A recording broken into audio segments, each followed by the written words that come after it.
मुझे लग रहा है कि मैंने काफी अवेयर कर दिया है लोगों को रेडिकल फेमिनिज्म के बारे में। फिर से बता देती हूँ। मोहल्ले की आंटियां होती है ना, जो टीनेजर लड़कियों को ऐसे बोलती हैं कि तुम तो बड़ी बेशरम लड़की हो, लड़कों से बात करती हो। हर मोहल्ले में मिलती हैं चुगलखोर आंटियां।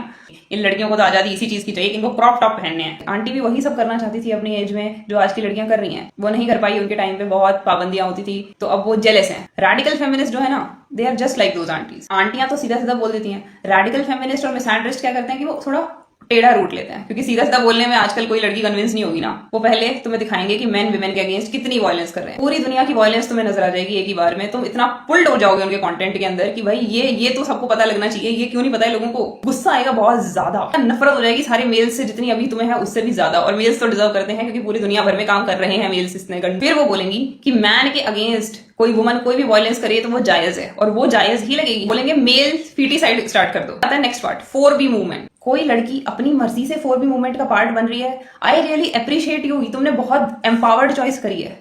मेन पार्ट, अब तुम इन पे ट्रस्ट कर चुके हो। अब ये तुम्हारे ट्रस्ट के साथ क्या करेंगे? ये बोलेंगे कि तुम गंदी लड़की हो अगर तुम 4B नहीं कर रही, तुम बेशरम हो, तुम तो फ्री की प्रोस्टिट्यूट हो। बेशरम, मेन से किसी को कैसे प्यार हो सकता है? ये मेन तो हमारे ऑपरेसर्स हैं, तुम्हें इनसे सिर्फ नफरत होनी चाहिए। कैसे घटिया हो तुम लायक नहीं ऑपरेशन से बाहर निकलने के। तुम्हें तो अपने ऑपरेसर के साथ सोना है। You are a disgrace to womanhood. और तुमने कपड़े कैसे पहने हैं? ये मर्द हमें ऑपरेस कर रहे हैं और तुम इनकी आंखों को लुभाने के लिए ऐसे ऐसे कपड़े पहनती हो।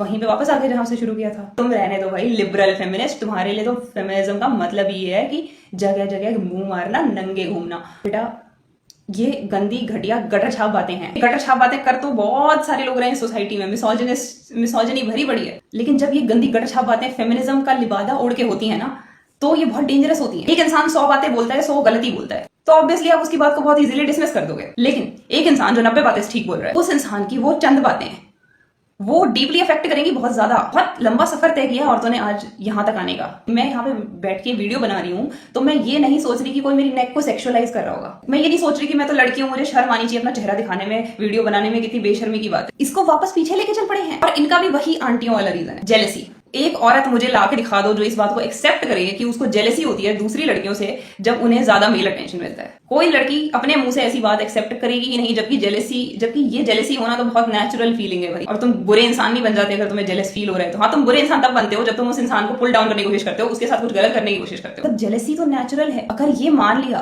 कि हम जेलस हैं, तो ये मानना पड़ेगा कि हमें मर्दों से अट्रैक्शन होती है। ये मानना एक औरत के लिए, हाय तौबा, कैसे मान सकती है एक औरत की उसे मर्दों से अट्रैक्शन होती है? वो तो बस बर्दाश्त करती है। ये मानना ही नहीं चाहता हमारा समाज की औरत को भी आदमी से अट्रैक्शन होती है।